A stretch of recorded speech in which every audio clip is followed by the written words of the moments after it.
Então, assim, outra característica escatológica associada à figura do Trump, os acordos de Abraão.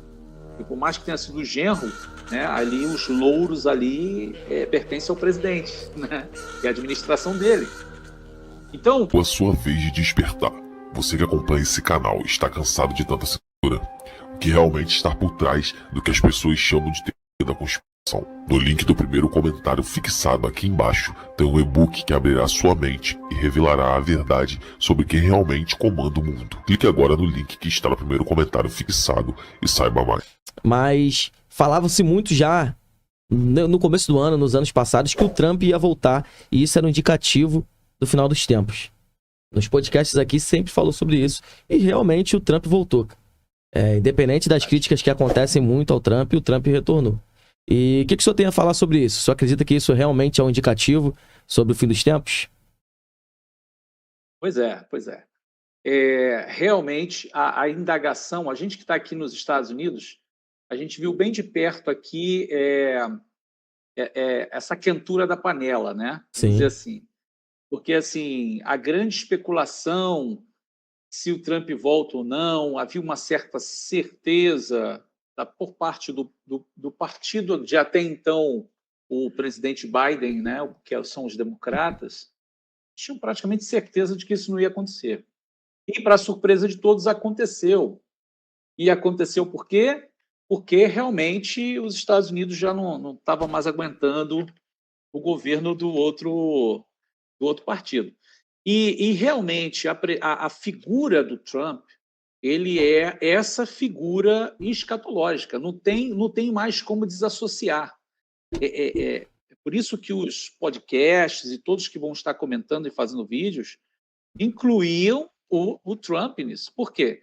Porque fazer o que ele fez no primeiro governo, realmente nenhum outro presidente americano fez. Tiveram intenções, mas não fizeram. Sim. Ele foi o único que botou o peito e fez. Tipo, sem dever nada para ninguém, eu vou fazer e acabou. Ele colocou a cara e fez. E foi o quê? Algo muito importante que eu acho que a gente comentou da outra vez. Ele foi o único presidente que realmente tirou a embaixada dos Estados Unidos de Tel Aviv e colocou em Jerusalém. Exatamente. Talvez muita gente não saiba, mas por mais que todos aqueles que estão envolvidos com Bíblia, com o sentido mais espiritual, religioso, sempre entenderam, sempre viram que Jerusalém é a capital do reino de Israel. Sempre. Perfeito. Né? Onde os eventos mais importantes bíblicos passaram, Jerusalém. Né? Tanto com os reis, com patriarcas e também com Yeshua, o Messias de Israel, Jesus de Nazaré. Então, Jerusalém está sempre na cabeça de todo mundo como ali a capital do reino. Né? Mas, politicamente, por causa de toda a questão histórica que a gente não vai entrar agora, desde a destruição do templo pelos romanos, Jerusalém ela ficou fora desse status. E qual era o status legal diante das nações, reconhecido pelas Nações Unidas? Tel Aviv. Sim. Então, Tel Aviv, mesmo em 1948, né, em 1947 foi votado ali na ONU, Israel passou a ser uma nação de novo, a nação dos judeus. Os judeus voltaram para casa. Porém, qual é a capital da parte israelita? A ONU. Por mais que houve ali a declaração da independência por Davi Ben-Gurion do Estado de Israel, foi em Tel Aviv. Então, Tel Aviv sempre foi o lugar onde estavam as embaixadas, onde estão ainda embaixadas dos países do mundo inteiro que têm relações diplomáticas com Israel. Então, Brasil, Alemanha, Inglaterra, todas as grandes potências e as menores também. E os Estados Unidos era uma delas. Então, assim, tirar de lá de Tel Aviv e trazer para Jerusalém é reconhecer Jerusalém como capital de Israel. Isso para os árabes é a morte. Os árabes também, os muçulmanos, consideram Jerusalém como uma certa capital deles, por causa do Islã. Então, Trump foi lá e fez. Então, por isso que Trump tem essa figura profética, sabe? Essa figura escatológica. Porque ele chegou lá e fez. E o passo dele fez com que outros países também reconhecessem Então, o primeiro governo dele, que teve essa característica, não parou só aí. Além do apoio total a Israel, veio lá, você lembra da época lá do genro dele, o Jared, que era um dos seus conselheiros ali, inclusive era chamado de conselheiro sênior. Foi ele que projetou os acordos de Abraão. Foi ele que idealizou. Então, assim, outra característica escatológica associada à figura do Trump, os acordos de Abraão. E por mais que tenha sido genro, né, ali os louros ali pertencem ao presidente, né, e à administração dele. Então, quando o Trump sai do cenário, porque agora perdeu as eleições, né, vamos deixar aí que perdeu, e depois, agora ele volta no cenário, agora uma expressão, e ainda mais que a gente vai palmilhar aqui algumas coisinhas do que está acontecendo agora para esse ano que reserva. Então, assim, na realidade, né, ou seja, como ele assumiu tem 2 meses, né, então são 4 anos de mandato. Então, assim, tem muita coisa para acontecer ainda. Né? O senhor acredita que essa primeira saída dele ali, quando ele perdeu a eleição para o Biden, o senhor acredita que teve algum movimento escatológico nisso? Ou o senhor acredita que a eleição... Assim, né, é delicado falar sobre isso, mas que possa ter alguma... Assim, porque, como o senhor falou, o Trump ele é um ativo importante dentro do final dos tempos. E aí todos os especialistas que estudam esse assunto ficaram assustados quando ele sai pro Biden, né? Só acredita que teve algum movimento ali escatológico nesse evento? Não, com certeza, eu acredito sim. Embora, né, para a gente que está aqui, e eu posso falar tranquilo, porque aqui a gente tem esse perfil, essa visão mais republicana, Perfeito. realmente aquilo ali está na cara que foi, de alguma forma, burlado, né?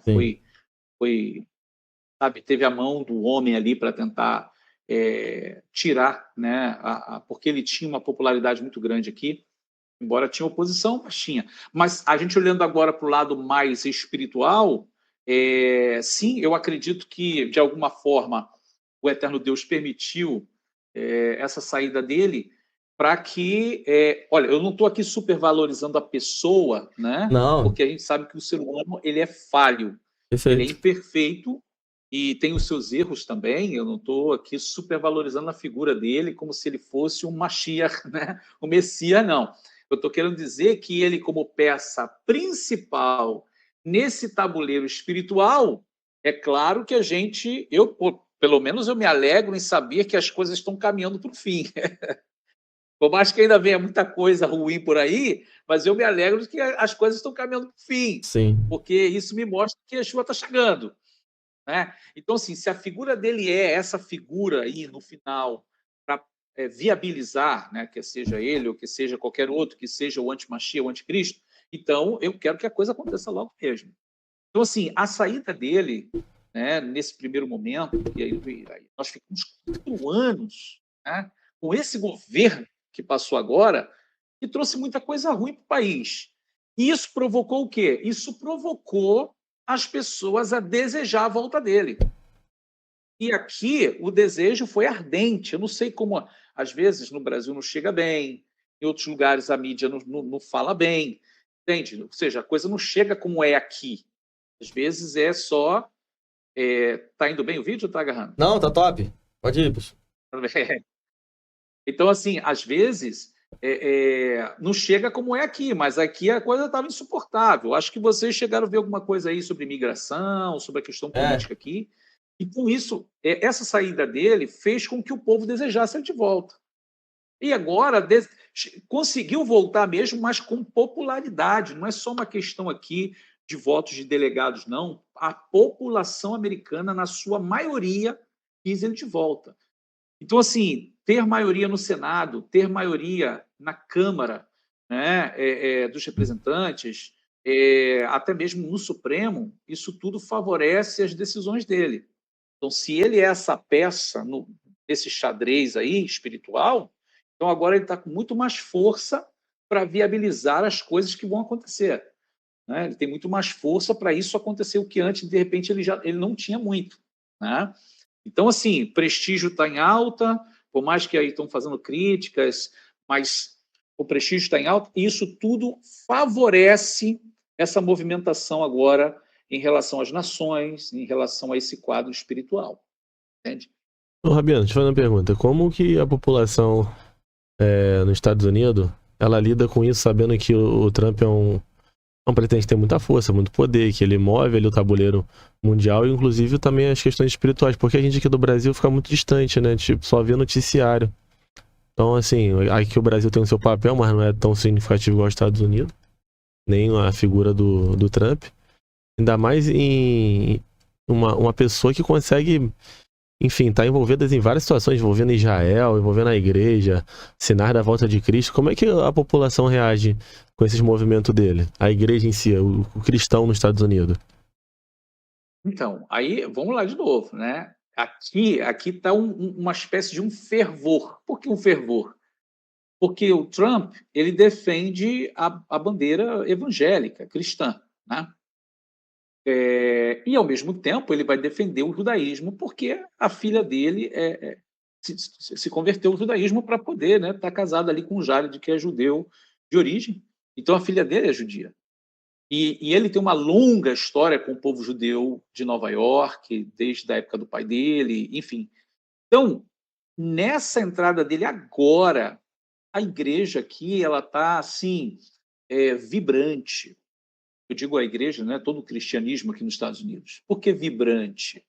Porque ele dá um apoio muito grande à igreja aqui, sabe?